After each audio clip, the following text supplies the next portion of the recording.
Question number 4 दिए गए कथन में सत्य तथा असत्य कारण के साथ अपने उत्तर दें। तो चलिए करते हैं क्वेश्चन नंबर फर्स्ट को सॉल्व।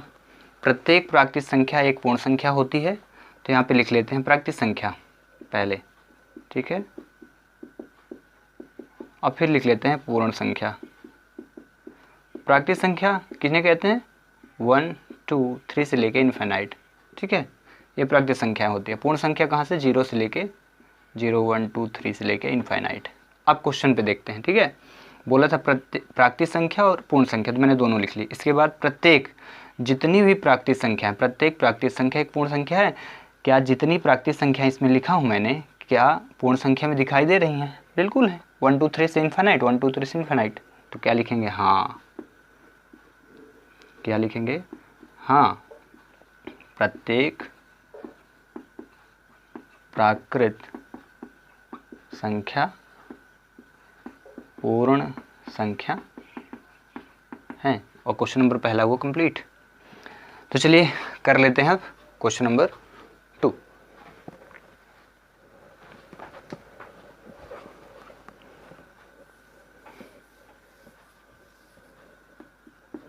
क्वेश्चन नंबर 2 क्या? प्रत्येक पूर्णांक, तो यहाँ लिख देते हैं पूर्णांक।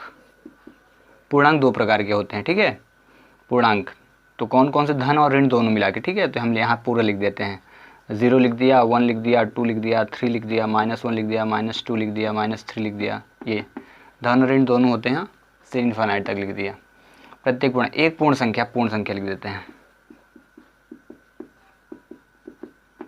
0 1 2 3 से लेके इनफाइनाइट। अब क्या बोला? प्रत्येक पूर्णांक, जितने भी यहाँ पे नंबर दिख रहे हैं, पूर्णांक के माइनस प्लस सब मिला के एक पूर्ण संख्या है। क्या सभी नंबर पूर्ण संख्याओं में है? नहीं है। यहाँ देखिए ये प्लस में है, तो प्लस वाली तो संख्या है। क्या पूर्ण संख्याओं में माइनस आता है? नहीं आता है। तो क्या लिखेंगे? नहीं, नहीं। प्रत्येक पूर्णांक पूर्ण संख्या नहीं होती। क्योंकि नहीं होती, क्योंकि रीजन क्या लिख देंगे?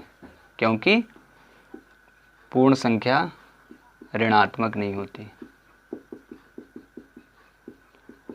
ऋणात्मक नहीं होती। ओके, और ये क्वेश्चन नंबर 2 भी हुआ कंप्लीट। तो चलिए इसी के साथ क्वेश्चन नंबर 3 भी कर लेते हैं।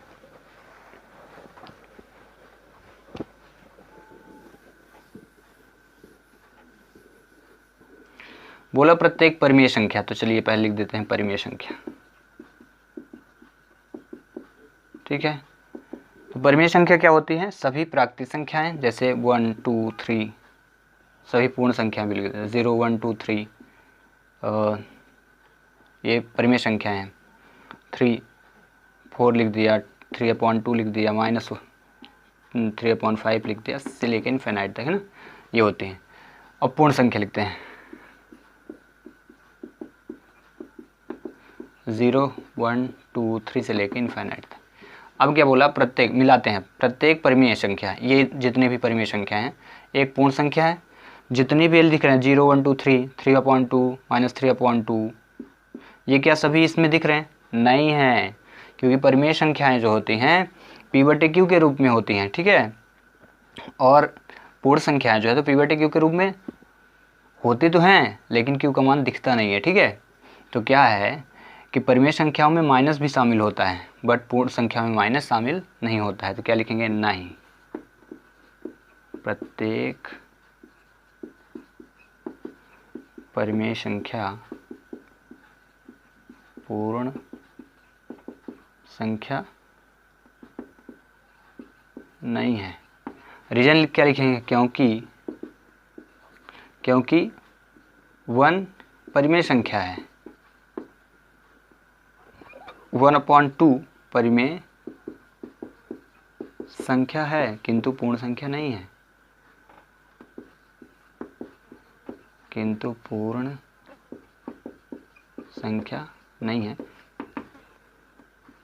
यहाँ पे रीजन में 1/2 की जगह कुछ भी लिख सकता था, 3/2 भी लिख सकता था, ठीक है। 3/2 परिमेय संख्या है, किंतु पूर्ण संख्या नहीं है। और इस प्रकार से क्वेश्चन नंबर 4 हुआ कंप्लीट। Bye then, thanks for watching.